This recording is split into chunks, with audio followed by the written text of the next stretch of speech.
Welcome to this week's edition of the mazasmusings podcast. This week we have a really exciting edition. We have Dan Quitério, who's a good friend of mine and also a Disney adult, much like myself, and he is going to be talking about his experiences at the D23 Expo, of course the formal name being D23, the Ultimate Disney Fan Experience. Dan was there in Anaheim, and we've heard a lot of talk about the announcements that came out of D23 related to the parks and movies and things like that, but there was a whole lot more to this event. So Dan was able to experience a lot of different things that maybe you didn't hear as much about, but were just as important and just as meaningful to those who are truly invested in Disney and what Disney has meant to the world. And I'm excited to have the opportunity to have Dan share that with you. Before we get into that, I wanted to thank everybody who has been listening and who has been sharing this podcast.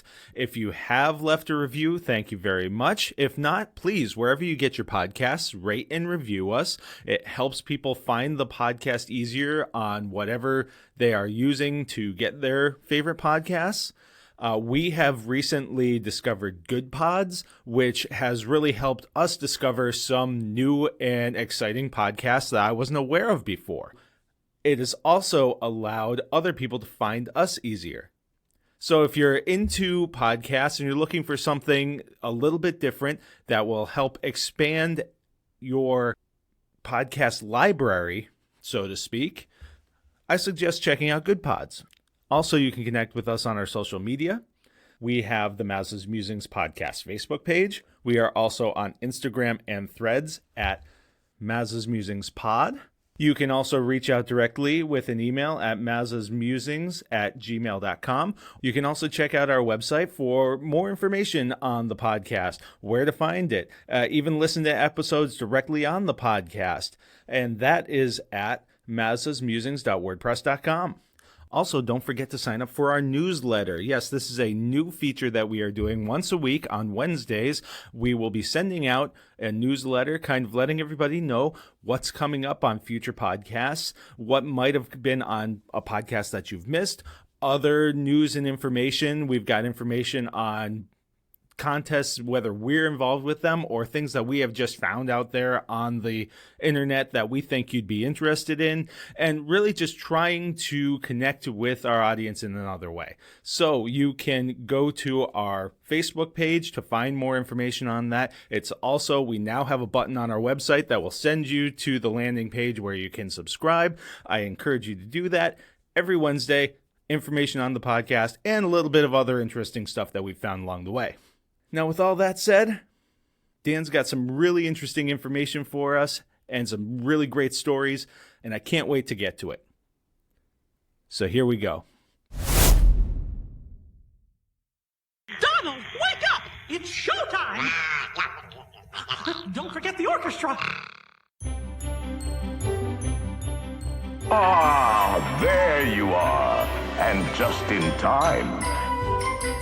Mom says there's even more magical stuff now. For those of you standing, please hold on to the handrails throughout our journey and stay clear of the doors. Hang on to them hats and glasses, cause this here's the wildest ride in the wilderness. And here we go!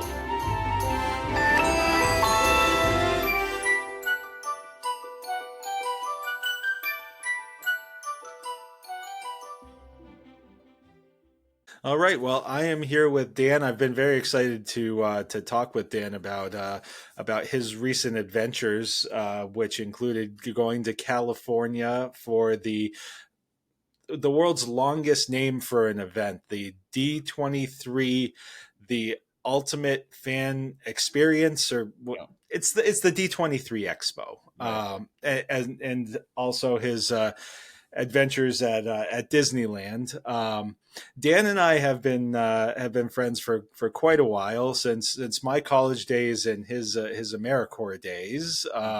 So that was longer ago than I care to talk about at this point. But One of the things that Dan and I share, obviously, is an enthusiasm for Disney. So when I heard that he was taking this trip, I said, man, I got to hear about this. So I'm glad that, Dan, I'm welcome, and I'm glad that you're able to join me.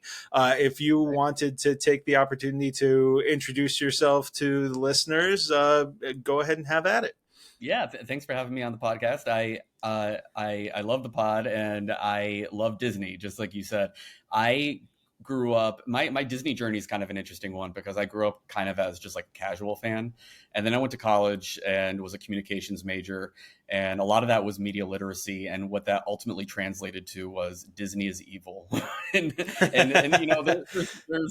there's different schools of thought around it. So for years, I was just very, very anti-Disney. And I think I was so closed off to it that when I allowed it to sort of open my mind a little bit more, I just was full on in. And really what triggered me was in 2018, so really not that long ago, I took my very first Disney cruise. And then later on that year, I took my second Disney cruise. And I had such an incredible time. And I really got to understand the whole Disney magic that you always hear so much about. So my Disney adulthood has really only been about 6 years, but I've been fully immersing myself into it with trips like this and just a bunch of other things that I kind of do on the side. And again, thank you for having me. I'm super excited to talk about D23. Yeah, and I think one of the things that I find interesting from your perspective is you're someone who, in your educational and professional background, have worked in different forms of media, and so you have a little bit different perspective on all of it. So I've always really been interested in what you bring to the table when it comes to the conversation about what Disney is doing, how it resonates with the audiences and things like that. So very excited to have you here and excited to hear about this trip. So we'll kick it off. You started before even setting foot in the expo. You of course made a stop at Disneyland, and you have gone on record with me before as saying that it's your preferred park, that you like Disney World, but there's something about Disneyland that just sets it apart. So before we get into anything specific about this trip, what is it about Disneyland that you feel is that it factor for you? Yeah, and I absolutely love Disney World. I've only been to each park or sets of parks, if you will, 3 times each. So I've been to Disneyland as much as I've been to Disney World. For Disney World, it's kind of twofold. Number one is it's the only park that Walt himself ever got to see. He has his apartment there. Not this past trip, but the trip before, last October, I was there for the 100th anniversary of Disney.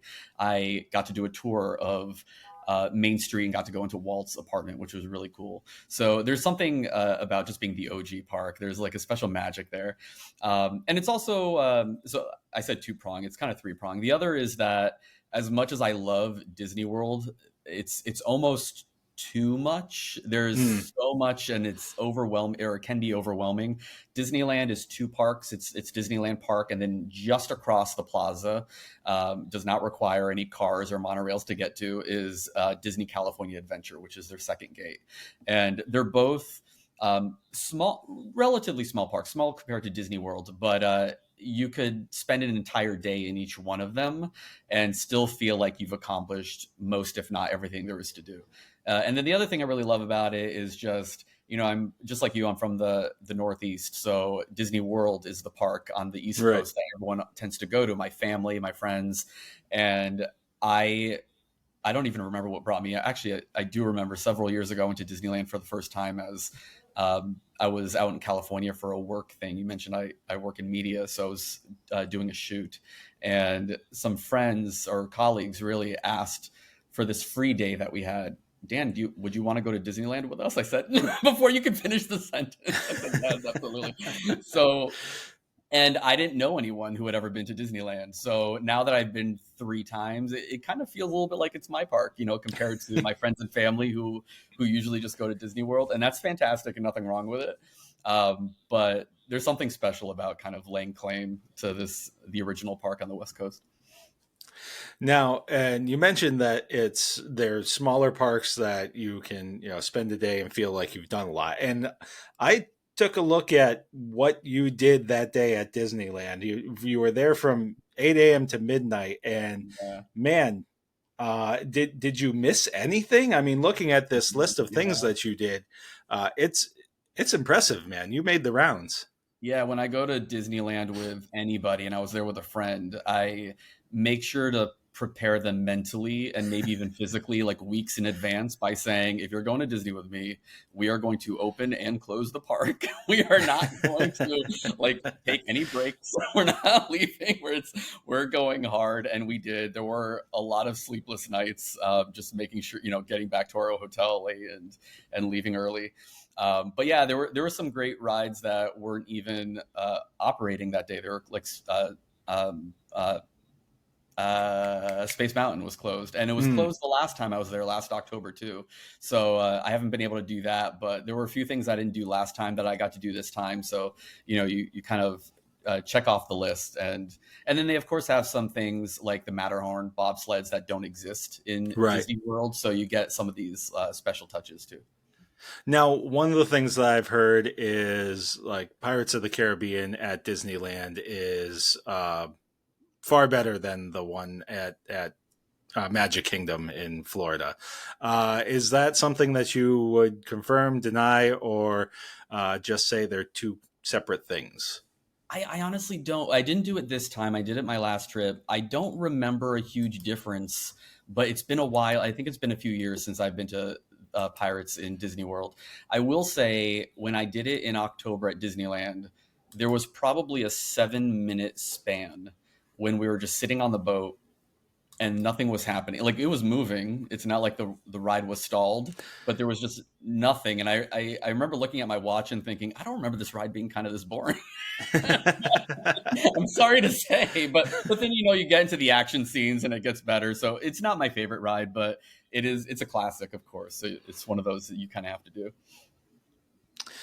Well, so was there anything you mentioned that there are a few things that you hadn't been able to do before? Was there anything that you were just like, oh, I'm so pumped that I was able to experience this time? Yeah, and it was stuff that was that I think probably most people would consider the boring or the least interesting things.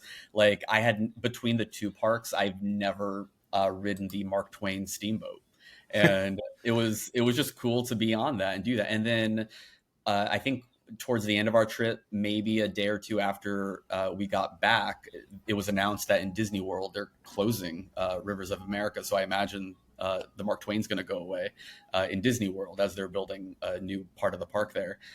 So that was cool. As far as I know, it's still going to be at Disneyland, but then it seems to me that it will be kind of a Disneyland exclusive attraction. Right. At least in North America. I'm not sure if it exists in the international parks. But like things like that were really cool. And I didn't get to do the Matterhorn this time around. I rode it for the first time in October. That's one of those, if you've never ridden it, where you get off that ride and every part of your body is aching. You're in serious pain, but you have the best time. I think it's one of the original rides, if not original to the park. It's close to, so mid to late 50s it came in, and you kind of get that sense when you're riding it, but it's so much fun. You got to do it.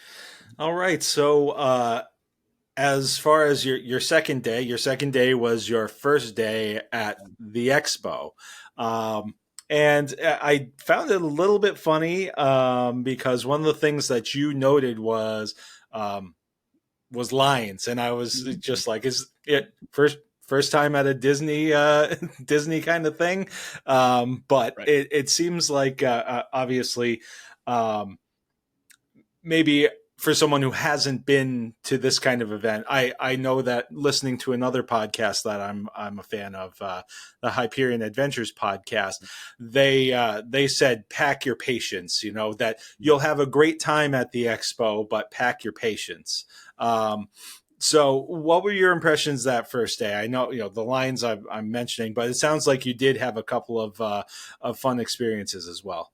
Yeah, the first day to the second day were like night and day in terms of my impressions, and mostly because by the time the second day came around, I had experienced the first day, so I had a better idea of what to expect.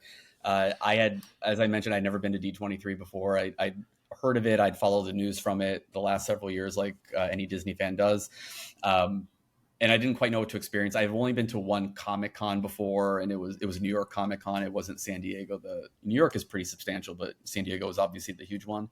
So, and it's also Disney, like to your point and the point of others who commented on my Facebook post when I talked about that was like, have you never been to a Disney event before?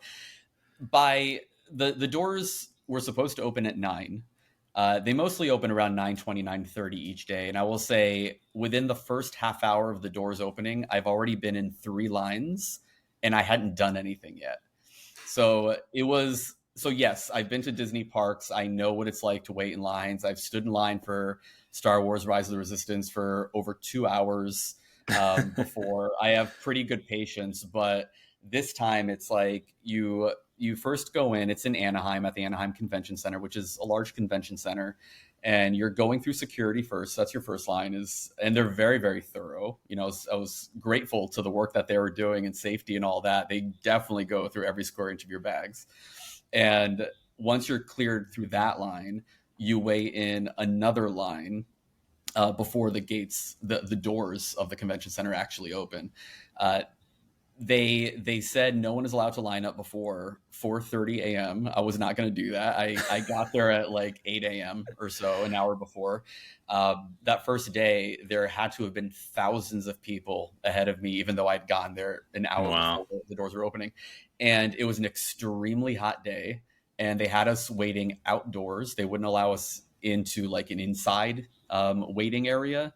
They did eventually for the second and third day, but for that first day, it was really hot. They had told us you're not allowed to bring food or drink. It wasn't until after we were already in the line that they said, oh, you could have brought water.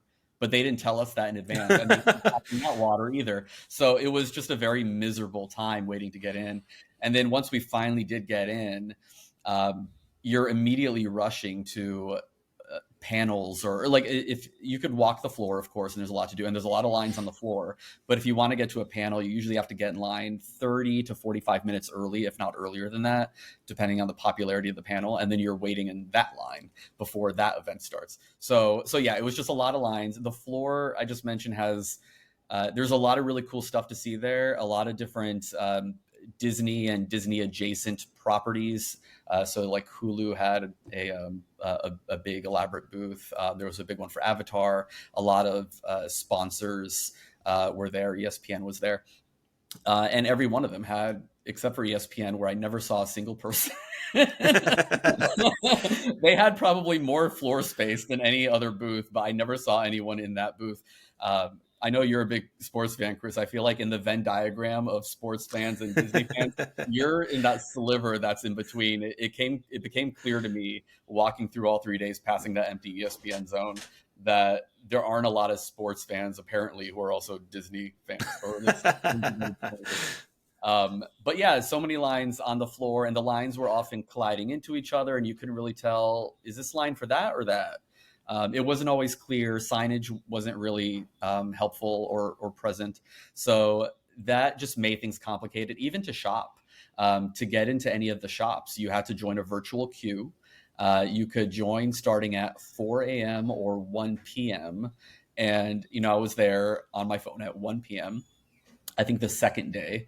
And you try to refresh thinking maybe you can get in a minute earlier and kind of like cheat the system or whatever. But there's always a note saying, nah, you have to wait until exactly 1 p.m. So as soon as my phone said 1 p.m., I clicked the button. Within a nanosecond, queue's already full.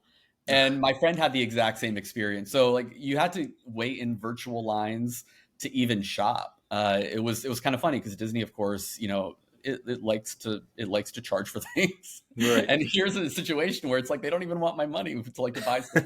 So I bought pretty much nothing the entire time I was there. Eventually they got rid of the virtual queues and they had standby lines, so more lines. But yeah, lots of lines. So you were able to get into a couple panels. Was there anything that you really walked away from with a good feeling? Yeah, there were so many panels, and I really, really wish that Disney recorded all of them and made them available to pass holders after the fact, so you could watch them, because a lot of them overlapped and you can't do all the things you want to do. But I did get to do some really cool ones. I am a huge fan. I don't know why. I don't know where this started, but I'm a huge fan of the 1964-1965 New York World's Fair. And Disney, for anyone who's listening who may not be aware, Disney had a very important presence at this fair. That's where they debuted 4 rides. 3 of them are still with us. That's where It's a Small World started. That's where Carousel of Progress started. That's the reason they made their very first audio animatronic of Abraham Lincoln, which you can see a newer version of in Disneyland at Great Moments with Mr. Lincoln. And then of course there's the Hall of Presidents in Disney World. And then they also had the Magic Skyway in the Ford Pavilion, where Ford was debuting. I think the Mustang is what I think there were Mustangs, and I think they were debuting that model for the first time. So they put people in the Mustangs on a track and then just went around this like whole area, and you can see these dioramas of dinosaurs and things like that. And although that ride doesn't exist in any Disney park, the ride mechanism itself does. It's been replicated for the People Mover in Disney World, and some of those dioramas are still around, like the dinosaurs you can see on the Disney Railroad in Disneyland. So wow. So my love of the World's Fair, long before I was ever born, has nothing to do with Disney itself, but it was just kind of a nice merger of things. So this is the 60th anniversary this year of that fair. And so they had a panel dedicated to it. It was called A Beautiful Tomorrow, Just a Dream Away. And they had a lot of really great Disney historians talking about it and the impact that Disney had on the fair, and kind of where that impact brought us to, or how it's kind of influenced our present day in the Disney parks now. And then they brought out 3 special guests that were not originally announced, which was so cool. It was Kevin Feige, it was Jon Favreau, and the composer director Michael Giacchino, all like Marvel people who actually I think Michael is a Marvel person as well, and he also did the score for Inside Out and a number of other things. But they all had some connection to the fair or worked. Jon Favreau grew up right across from where the fairgrounds were. He was born just afterward, but it was always a big part of his childhood, just that lore and that history. Kevin Feige got to work with Richard Sherman long before he passed away recently, earlier this year, on a song for Iron Man 2. And Richard Sherman and his brother Robert, of course, wrote the songs for It's a Small World and the Carousel of Progress. So he got to speak about his experience working with him and the impact of that music. So that was really fantastic. There was also, you couldn't really throw a rock and not hit something that was related to the Sherman brothers in one way or another. That they were definitely very much present, especially because of Richard's recent passing earlier this year. So they did this program that they planned, I guess, relatively last minute. It wasn't something that they had planned years in advance, but it was a celebration of his life called Jolly Holiday, a D23 musical celebration of Richard M. Sherman. And this was in the Giant Hall, which is like an arena that has to hold thousands of people, hosted by John Stamos, who is a big Disney adult himself. And he also was there, I believe, for Richard's 90th birthday several years ago, hosting a celebration for him. So he was there. He brought out a bunch of folks, Disney folks like Haley Mills and Leslie Ann Warren. They sang Let's Get Together from The Parent Trap, which the Sherman brothers wrote. And to see, of course, Haley Mills in the movie, she's singing it with herself, so she couldn't do that time. They brought in Leslie Ann Warren, who's been in several Disney movies, and she duetted with her. And to see the two of them singing that song that just randomly pops into my head at any given moment of the day was like a bucket list item, just to see that live. Darren Criss was there. He was performing a song from the Jungle Book that they wrote. Ashley Brown, who was the original Mary Poppins on Broadway, was performing. Of course, Richard Sherman and Robert Sherman's music. As they composed Mary Poppins and won 2 Oscars for it. So that was just a really great moment. A lot of music, a lot of people who knew him very intimately, friends of his. Leonard Maltin and his daughter were friends of his. They just sharing personal stories. And then at the very end, every single person who was a part of this program came out and they all sang "Let's Go Fly a Kite," which is a song that always kind of makes me want to tear up. And it was just waterworks the entire, not just for me, like John Stamos was just like crying when he was like, "Have a good night, everyone." And I was like, "I feel you, John." Oh, man. It was a really special moment. And that was definitely one of the huge ones. There's a lot of others I could talk about. But one very quickly I'll say is there was another one called Walt's Dream Factory, a cinemagical history of the Disney Studios. And this was basically a virtual tour of the Walt Disney Studios and talking about all the different buildings and what happened in those buildings. And the reason this was so cool to me was because separate from D23, the day we flew back home that morning, we got to tour Walt Disney Studios. So seeing the very buildings that I had seen in this program just days earlier was pretty fantastic. And that's not an easy tour to book either. I think it's only available to D23 members and it sells out fast. So I was super excited to get those tickets. That sounds awesome. I mean, I've seen some clips that you've posted from that event, and especially Haley Mills and Leslie Ann Warren singing together. I mean, even not being there, that was something that seeing that I got misty and just it really, and I think it really speaks to. I mean, we know what the musical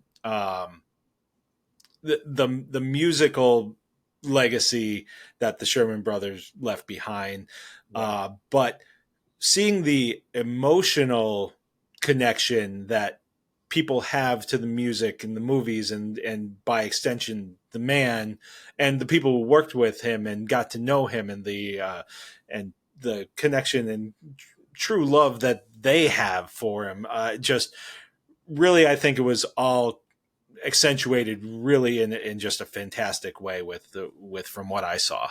Yeah, I couldn't even imagine being there. Yeah, you can't experience Disney and not experience the music. It's so closely tied to the whole Disney legacy. But then some of the panels that I really liked were the things that, unlike the music, which is always very forefront and right there and hard to miss, are the things you don't really think about when you're watching a Disney movie, especially Disney animation. Yeah. There was a panel on typography of the titles of the movies, like Sleeping Beauty, and how they came up with the typography, stuff like that. And that was just in a very small space, and it was the graphic designers talking, and you could sense listening to them that they probably thought no one's going to be interested in this, but they had a good crowd, and I was super interested. And Disney nerds love all of it. And another one that where there was a little bit of emotion had to do with fashion design, the design of costumes in Disney animated movies. So not even just live action, but I never even thought about costumes in anime. I just assumed the animator was coming up with a dress or a suit or whatever. But no, there's people who know costumes, actual designers who are designing these things. And they had these 3 women who are designers talking about the work they've done on Frozen and a bunch of other movies.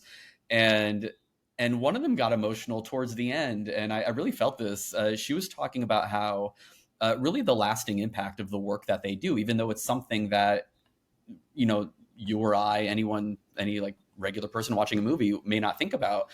She said the thing about animation is they provide for you through their costume design the only thing a fan can actually take from the movie and literally put on themselves. So they talked about a story where they were approached, I think it was at a previous D23 or a different convention, from these 2 friends who did not know each other initially. One was from, I believe, Germany, and the other from somewhere in South America. And they found each other on some Disney group online when they were talking about the different costumes that they were going to wear when they were going to go to D23 or whatever the conference was. And one of them was going to dress as Anna and the other one was going to dress as Elsa. And because of that commonality, they became good friends, and they found this designer. And when she was talking about this, she got teary-eyed, and I almost got teary-eyed too, thinking, you don't know the impact of your work when you're doing something that most people don't really notice, but it brought people together, and that's kind of the magic of Disney in a lot of ways. Yeah, I mean, and especially now, I think with Disney being as more conscious and trying to accentuate different cultures more, you're seeing that a lot more. You're seeing a lot more of that authenticity in the costuming of these characters and the detail in some of these characters and what they're wearing. I mean, you think of, I've seen Encanto about 5 million times because, well, I've got a 6-year-old who especially loves that movie because there's no bad guy. But you think about the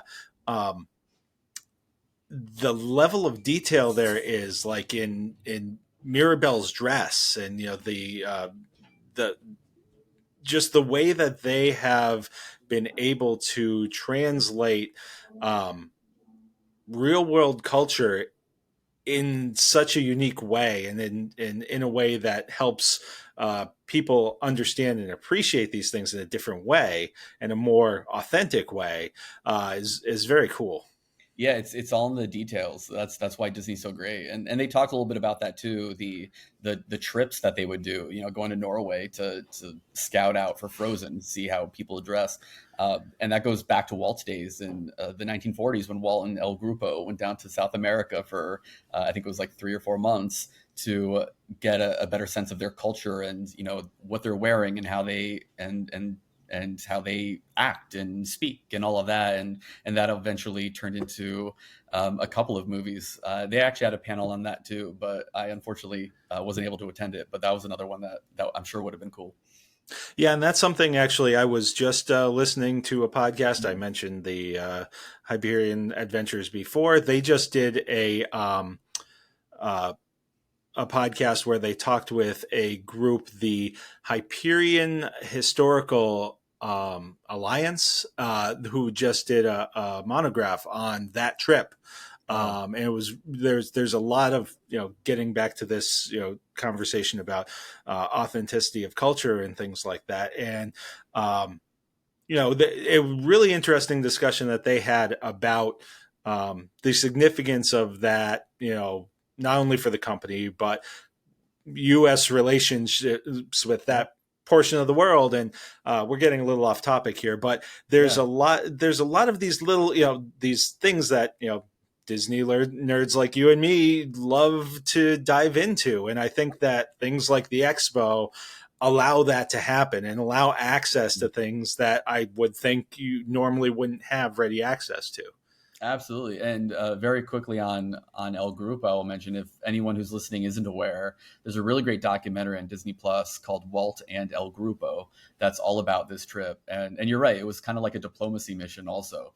So it speaks to the, kind of what I was saying with the costumes, Disney kind of bringing people together in this way that is kind of rare, and especially for a brand. I work in marketing, so I'm used to brand work, and it's hard to think of a lot of other brands that have the power to be able to do that, bringing people together from completely different backgrounds, who might otherwise have absolutely nothing in common, but they have this in common, and this is the thing that kind of melds them together. And there's definitely a lot of that you see at D23.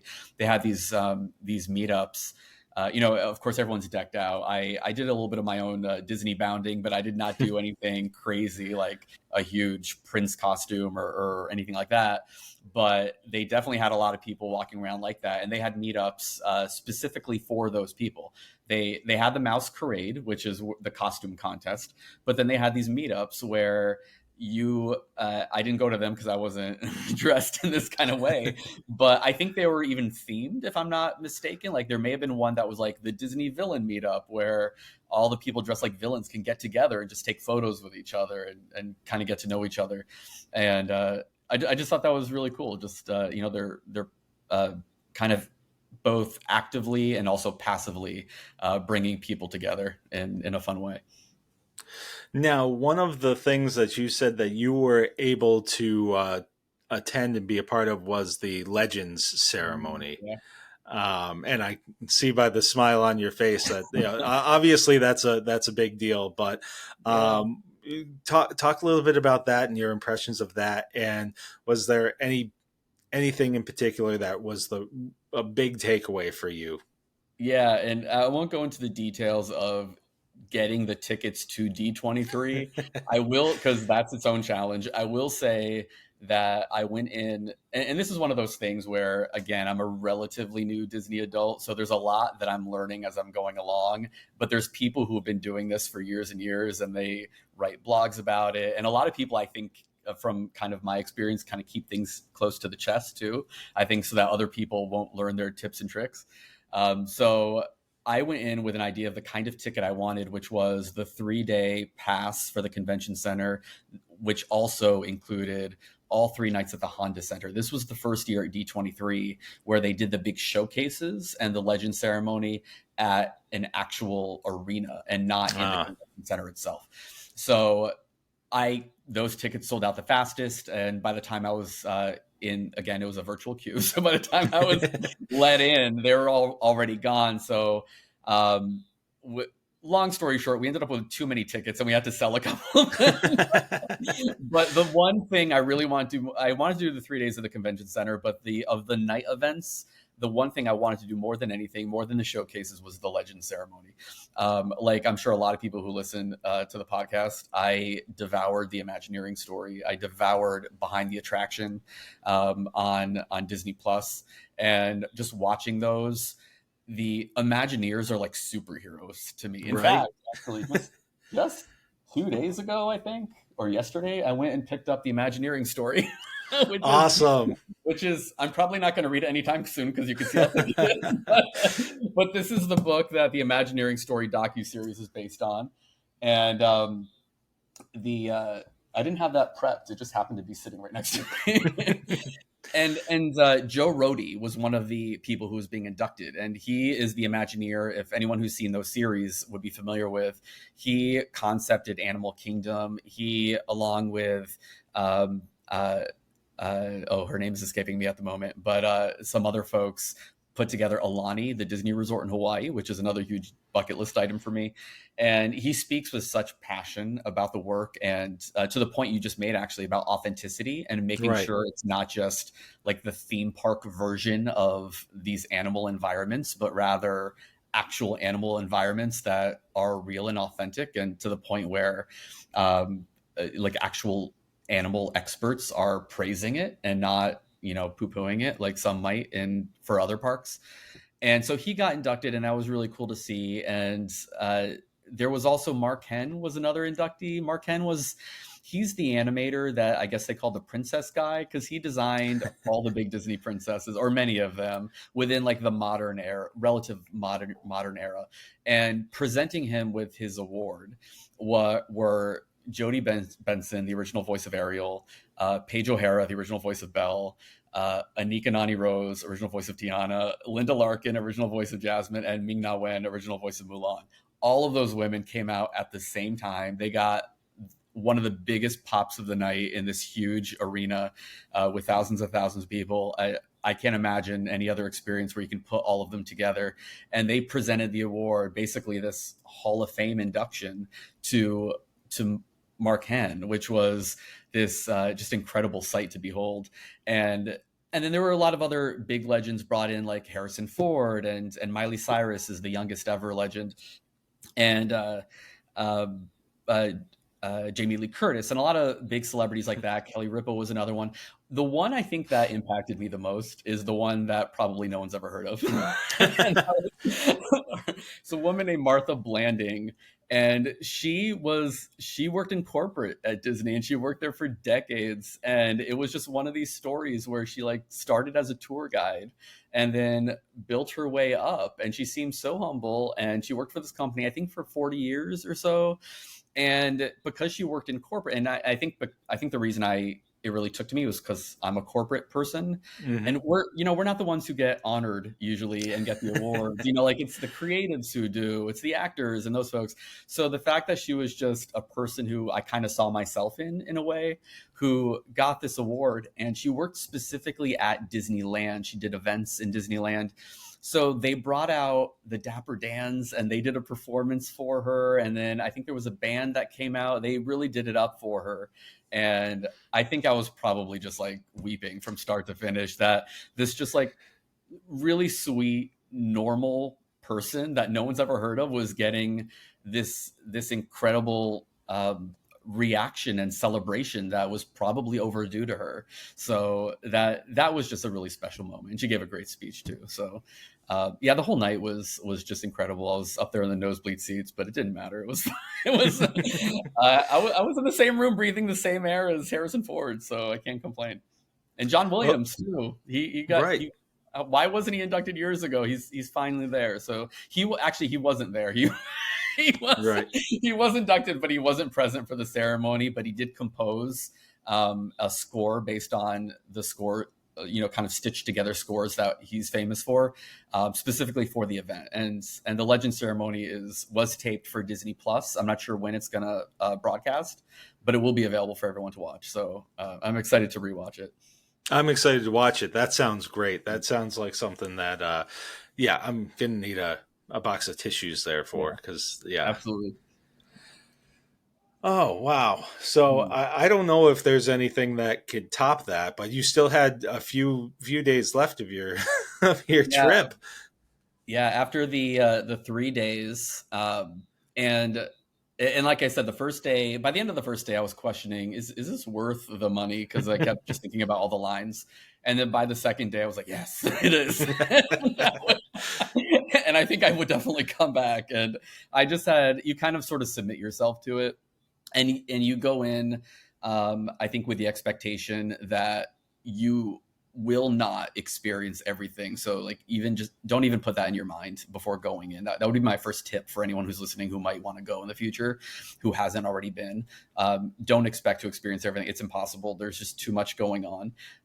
But you're going to have a fun time regardless. Just, put on your comfortable walking shoes and have a great time just meeting fellow Disney nerds. And then at the end of the 3 days, we bookended it with our Disney Parks trip. So the first day in the park was actually the very first D23 day at Disneyland. And I did bring my special edition D23 Day Mickey ears. These were given to you if you first walked in, and I don't know how many they had, but they ran out. So I think these might be worth something someday. And so we did D23 Day, did the 3 days at D23, and then we did California Adventure the day after. And that was, California Adventure is its own vibe, and it's a lot of fun. It's I'd been to these parks a couple of times before, but it wasn't until this trip that I kind of realized how things are sort of broken out between the two parks. Disneyland, if you think about the big Disney IP, the different properties like Marvel and Star Wars and Disney Animation and Pixar, Disneyland is more so Disney Animation and Star Wars, and California Adventure is more Marvel and Pixar. And there are elements of all of them in both parks, but those are the big ones. Like California Adventure has Avengers Campus and Pixar Pier. Disneyland has Star Wars Galaxy's Edge and just all the original attractions that are based on those dark rides, that are based on like Peter Pan and Dumbo, Snow White, and all those. So yeah, it's if you could only go, you could do 1 day, get a park hopper, and have a pretty substantial day at both parks. That's what I did the first time I went to Disneyland. But it might be worth knowing, if you're definitely a Pixar person and that's the only thing you really care about, you probably want to spend more time at California Adventure. And they each have the different nighttime spectaculars. So you kind of have to, you might want to park hop to see one at one park and then go to the other for the other. It was just such a great time. Kind of ate my way through it. Which is what you do. I have my checklist items. I need to get my Mickey ice cream bar and my churro and things like that. And then not related to Disney, we spent a few days just in LA, just hanging out. But then at the end of that, as I mentioned, we got to tour Walt Disney Studios, which was just the perfect way to cap off this Disney adventure trip. The only thing that would have made it better is if we were able to tie in a cruise, a Disney cruise. But yeah, it was great. And, I hope to go again. I'll definitely go to Disneyland again. I hope to go to D23 again at some point. And need to make my way back to Disney World too, because there's a lot of awesome stuff there too. Yeah. Now, remind me, are you a Marvel fan? Are you a Marvel guy? I'm a Marvel guy, but I'm not a Marvel super fan. Marvel was one of my pandemic projects where every day I watched a different Marvel movie. Before that, it only seen maybe one or two. So I've seen them all, and I've seen them all in timeline order. And usually after I watch a Marvel movie or TV series, I go to Wikipedia and read the summary to read what I just watched, to kind of round out my knowledge, because I'm not, some of it is over my head. So I do enjoy it, but I'm not like a scholar or anything like that. Sure. I was just wondering how the Marvel campus, stacks up and if it met any expectations you had. Yeah, it's pretty cool. It feels very, it feels like a lot of cement, because I think that's kind of the Marvel feel in a way. If you think about, it's not like fantastical, obviously, like Disney or Pixar would be. So it feels a little bit more modern, and they're very big. They do have a few cool rides. One of the cool rides they have is the Web Slingers ride, the Spider-Man ride, which is similar. It's an interactive ride, kind of similar to like Buzz Lightyear's Astro Blasters or Toy Story Mania. You're literally doing this motion, for anyone. I think there may be video, but for anyone who can't see, I'm doing the Spider-Man web slinging motion, and you're trying to sling webs at these robotic spiders that are kind of just crawling all over and basically devastating the world because they're reproducing at a rapid rate. So you need to capture them. So it's a fun ride. It's also a workout. I've done it now twice, and my arms are ready to just break off by the time I'm done with it. But the thing that really stands out to me about the Avengers Campus is they do a lot of environmental shows. So they'll have like Spider-Man come out and do kind of like a stunty kind of show. They'll do the same thing with Black Widow, kind of like a stunt fight choreography spectacular. The last time I was there in October, I saw this really cool show with Doctor Strange, and there was another one with that was Black Panther related. So yeah, they do a lot of that where the characters are kind of just walking around and showing you some of their like tricks of the trade, if you will, like the moves that they do, and you can kind of learn or just watch. But yeah, it's a lot of fun. It's a great place for photo ops if you're looking for Marvel characters, because I don't know if you'll find them in many other places. Now, one thing that I've heard, and I'm not sure if it's just more legend than anything, but I've heard that while character meets at Disney World are very much a queue situation, and they appear in this place and you wait in line and see them, that there's more of an organic kind of feel to, and just more characters out in the park at Disneyland. Is that legend? Has that been your experience, or is that, is there truth to that? It hasn't totally been my experience. You'll see, like what I just described of those environmental things. When those characters are done, they may walk around a little bit, to go backstage or whatnot. And you might be able to stop them and shake their hand or something. But there are definitely a lot of queues. Some of them are out in the open. Certain characters like Stitch, for example, or someone like that, you might see out in the open, but there is a line to take a photo and hug Stitch. But then there are some like Mickey and Minnie. One thing Disneyland has that I don't believe is in Disney World is Mickey's Toontown. That's one of their lands. And so that's where Mickey's and Minnie's houses are. So they're in the houses, so you have to line up to get in there. And the app, just like the rides and attractions, the app will tell you how long the wait is, and you can wait to see them inside, but you don't really see them so much walking around. There may be certain events, like the nighttime spectaculars, where you may see them out. And I remember back in October, at the end of the day, and I thought this was super smart, as a way of kind of luring people to the exits to get them to go. They had Mickey and Pluto right at the exit doing this like act kind of thing. So the idea was like, oh, it's Mickey and Pluto, let's go watch them, which means I need to walk closer to the exit to do that. So I thought that was so smart. So there are some things like that, but they're everything that I've seen has been either a line or it's been tied to some sort of performance. So I haven't really seen them just kind of walking around casually. Maybe that exists. I just haven't noticed it. Yeah, and I'm just trying. Whenever I have the opportunity to talk to somebody who's been to Disneyland, one of my sisters absolutely loves Disneyland. She swears up and down that Disneyland is the better park, and I'm not trying to determine what's better or anything like that, but I always like to see what one offers that the other doesn't. One thing that did you experience the Halloween overlay for Haunted Mansion? Now, and I'm asking this. We Eileen and I were able to do the Halloween party at Magic Kingdom, so there were a couple of special things there. There was a special, like basically, it wasn't that much different, but Space Mountain was completely in the dark. Like there weren't the stars or anything. You were just completely in the dark. And they had a special thing in the cemetery outside of Haunted Mansion where they had ghosts there who were interacting with the people in the queue and things like that. So I've heard about the Haunted Mansion overlay in Disneyland and was wondering if that was something that was happening when you were there. It was, yeah, and I was there in early to mid August, and it's all set up already. So I think they have it up for about 6 months before because it's such a popular thing. And when they do it, and when I was there last October, obviously it was also the overlay. So I don't recall. I've been to the regular non-reskinned Haunted Mansion, but I don't recall how long those lines usually are. But when it is reskinned for Halloween, that's usually the most popular ride or among the most popular. So you're looking on the app and there's like a 2-hour wait or hour and a half wait for it.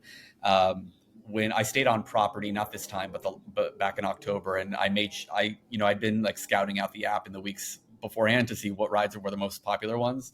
And so I made sure that during my early park hours or half hour, because I was staying at the Disneyland Hotel, I immediately would book it to the Haunted Mansion because I knew I'd be waiting in a long line otherwise.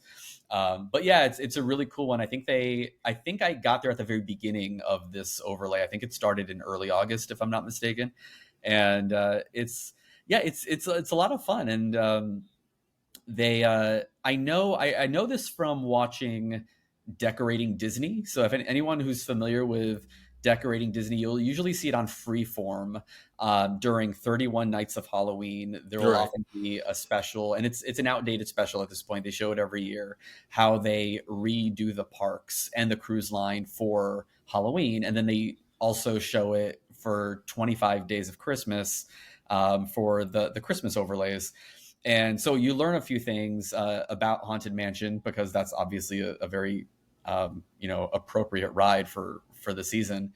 And if I recall correctly, they would have people's like Imagineers' names, I believe, written on the gravestones. And they talk a lot about the gingerbread house. They always do a gingerbread house every year that's in the ballroom scene.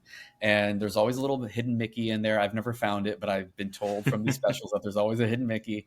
And it's always a different design. And just watching these specials and the behind the scenes of it is really, really cool. They show how they'll start the process of building this gingerbread house days, weeks in advance, and also how they transport it into that ballroom scene.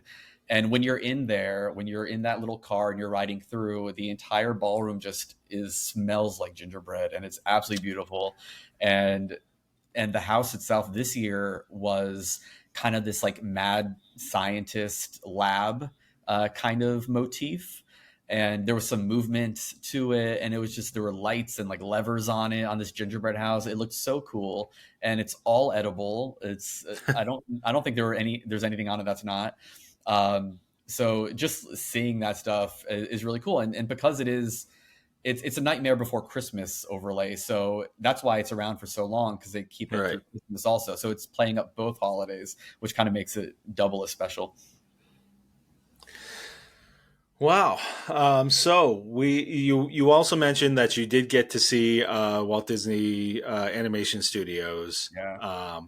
So talk. What were you able to see there? What was that experience like? Where do they start? Where do they finish? Where did they take you through that? Yeah, you pretty much start in kind of the main gate. And there's small tours. That's it caps out at 8 people. And I, as I said earlier, I think it always sells out. So you're never going to be in a very large tour. And you have this tour guide who's, trained by Disney, so very welcoming and hospitable and a big smile, who's also super knowledgeable. And our tour guide took us through a lot of different buildings. We went into the basement of one. There were spots where it's like, should I be seeing? Like, should I be here? And that was really cool. We saw the famous signpost. There's a signpost, if you're not familiar, that points you in the direction of the ink and paint building and the animation building. And that was actually, I learned this at D23, was actually constructed as a prop for the movie, The Reluctant Dragon, that kind of narrative documentary kind of movie that I only recently saw. It's very, very good. Also on Disney Plus, if anyone listening hasn't seen it. And they created it as a prop, but the folks, the cast members on the lot loved it so much that they kept it. And one of the fun things I learned is that the directional signage for all those different buildings, they're all pointing in the wrong direction. like the ink and paint building really isn't in that direction. But you wouldn't know that because it's a sign. But the coolest part and the biggest highlight, I think, was going into Walt's offices. He had these offices for many, many years up until his death in 1966. He had 2 offices. He had a formal one and a casual one. And the formal one is where he would entertain VIPs. That's where he had his piano, where he would have the Sherman Brothers. He would say to Richard Sherman sitting at the piano, play it for me. And they always knew what that meant. It meant play Feed the Birds, because that was Walt's favorite song. And he would listen and, I've seen like photos of him listening and staring out the window in this like very like magical way, like probably conceiving some incredible idea in that moment. And so we got to see all of this original stuff. It's mostly original.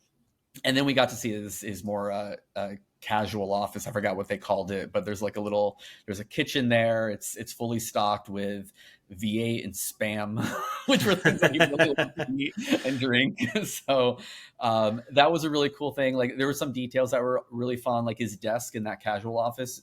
You would immediately notice when you walk in that it's kind of low to the ground, and no desk is normally that low. And you wonder, why is that? And she explained to us it's because he wanted it so that everyone that he's working with could easily gather around and look down at the plans of whatever it was that they were designing. So those little details that they really thought through were just incredible. They did the same thing with designing animation desks. We got to see some of those, or one of those as well, where they think about what is the optimal design for an animation desk so that it's comfortable for the animator.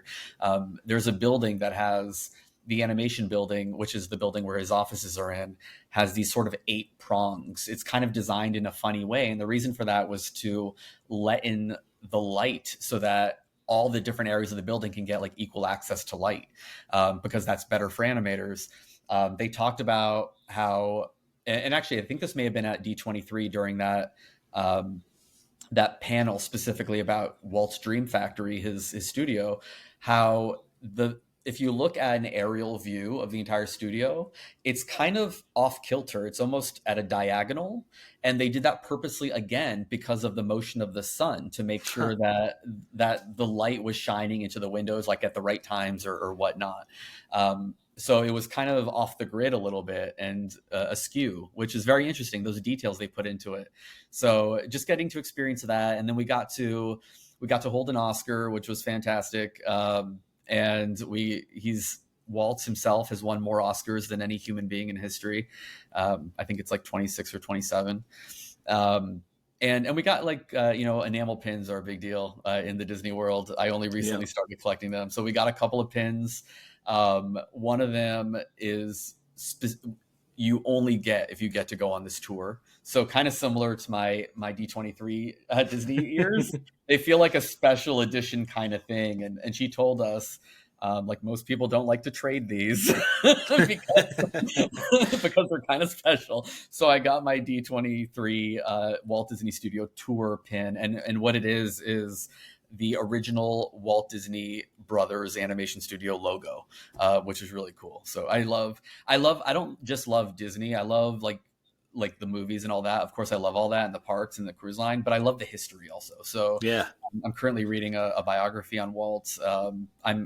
I'm thinking about taking a trip later this year to Marceline, where he had his formative years, to go to the Disney Hometown Museum, which also had a presence at D23. So that was really cool. You can go to Marceline, Missouri, and learn a little bit about Walt's upbringing. He only lived there for a few years, but it was during his most formative years, and he always considered it home.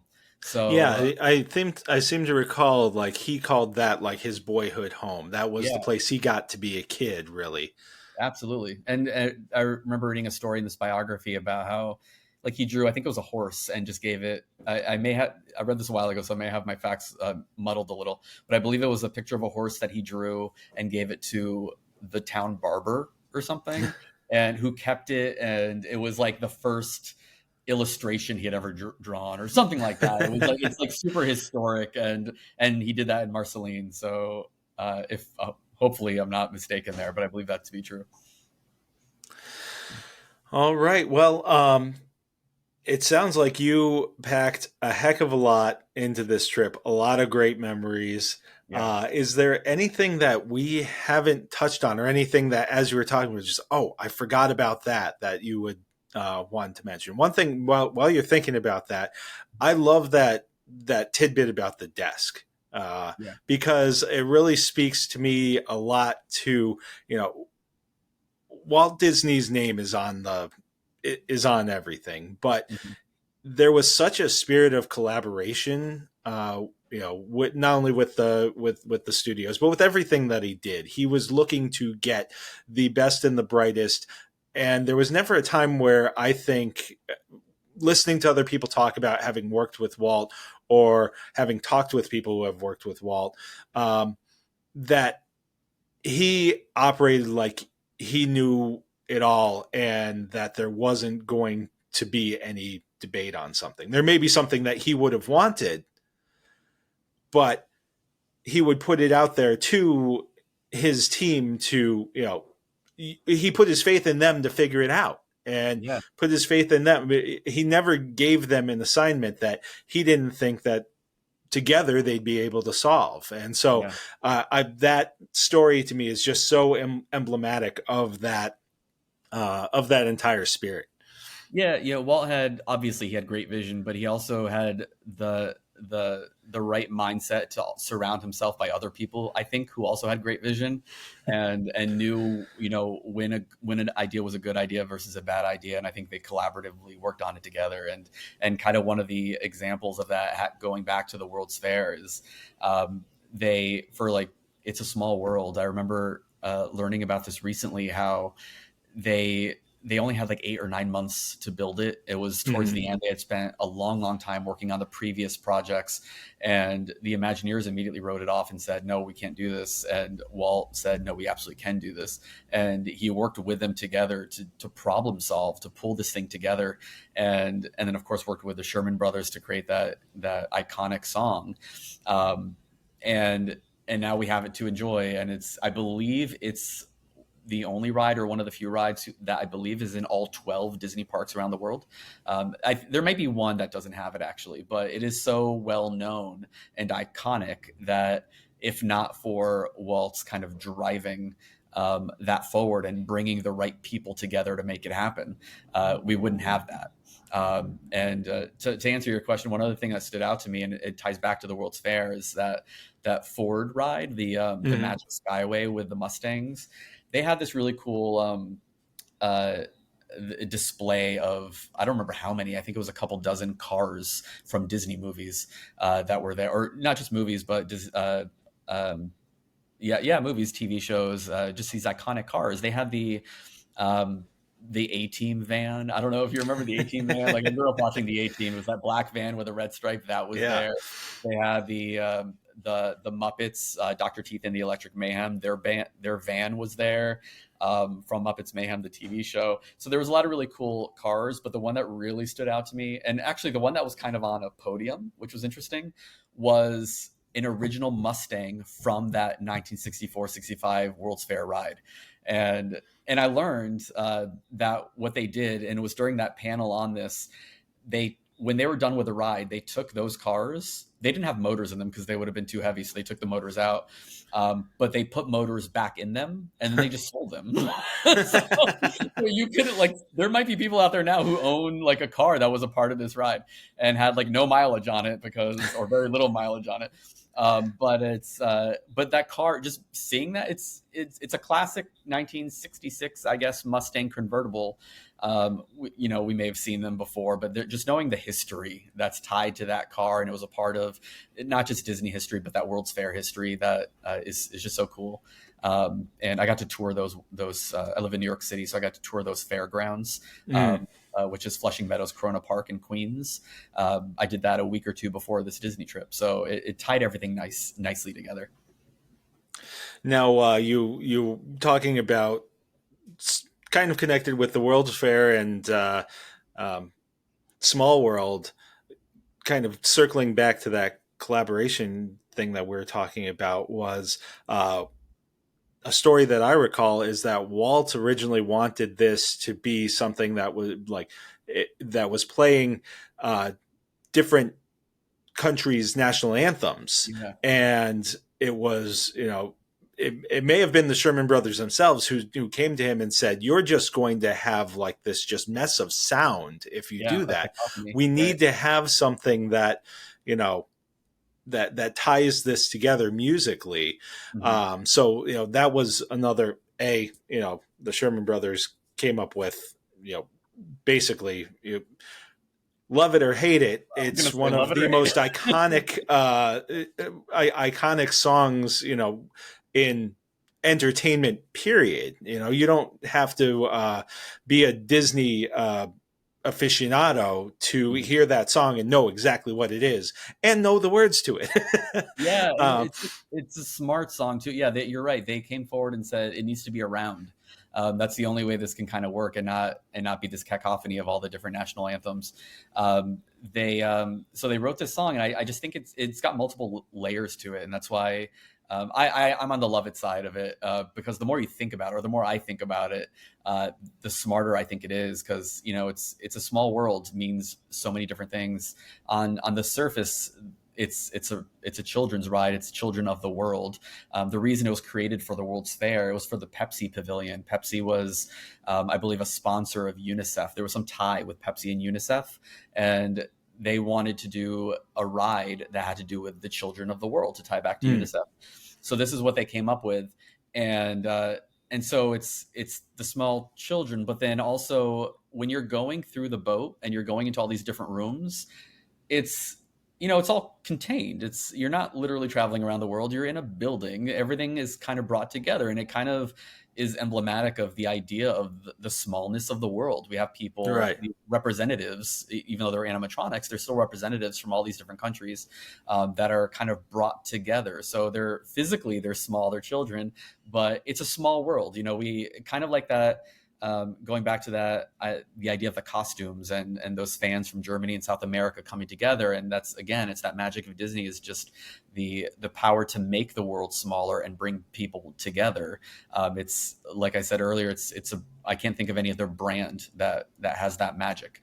So when I kind of submitted myself finally to all of this and started thinking about it and all the different layers of it, is when I just kind of all exploded in my mind, and where the Disney adulthood and fandom really started to explode. So I think now I'm hooked. I'm stuck. I'm not going anywhere. Disney is in my blood at this point, and yeah, and I'm all the better for it. Well, I think that is as good a place as any for us to wrap up, because I mean, I think we're in such sync about our appreciation, not only for the movies and for the parks or whatever, but the history into what went into all this, the history of the man, the company, and just the process too. And there's so many interesting stories about all of the different people that were involved with making the Disney companies, all these Disney properties, what they are, where I feel like you're always learning something new, and there's always an interesting aspect or an interesting story to learn. And I always feel like I'm always joyful to learn something else. And sitting here with you today, and hearing some of your experiences from the expo and the tours, and I feel like I've had just a great learning experience today. So thank you very much, Dan. Oh, yeah, thank you. And I just got my D23 member magazine in the mail today, so I'm excited to dive into that. So yeah, I'm just like you in all those respects. So I'm lucky to have you as a friend, and we can have more of these conversations. All righty. Well, on top of everything else, you've given us all a pretty substantial reading and viewing list on Disney Plus. So thank you for that as well, and thank you very much for joining me. This was a blast. Likewise, thank you. Now I can't do any more damage around this popsicle stand. So long, partner. See you real soon.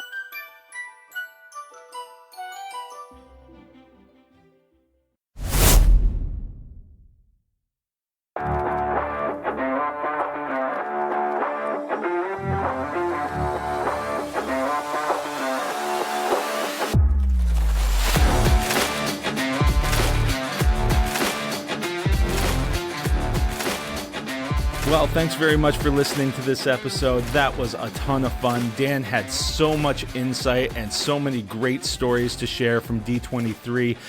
I truly can't wait to see some of this stuff pop up on Disney Plus as it comes available. Of course, Dan also had a bunch of recommendations on things to watch on Disney Plus or books to read, and that was all great too. I love it when I have guests on who have such a passion and a knowledge of what they're talking about, and Dan is no exception. If you would like to come on the podcast to talk about something that you are doing or something you are interested in, you can always reach out at mazasmusings@gmail.com. You can connect on our social media, Mazas Musings Pod on Instagram and Threads, or the Mazas Musings Podcast Facebook page.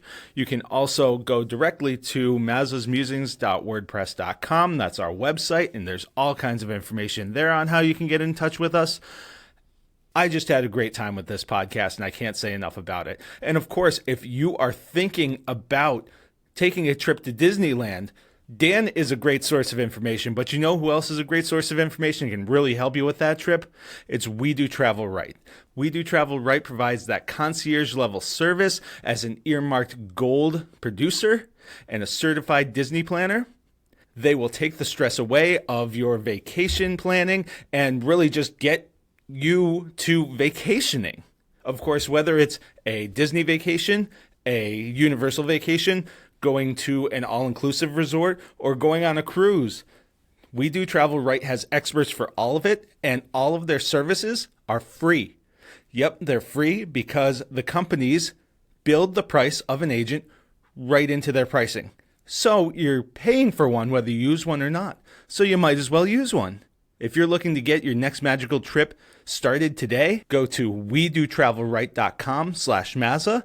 That's wedotravelright.com/MAZA, and they will get you started.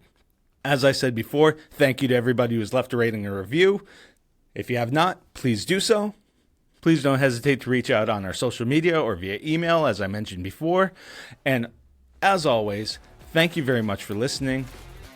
I hope you have a great Labor Day weekend and a great week.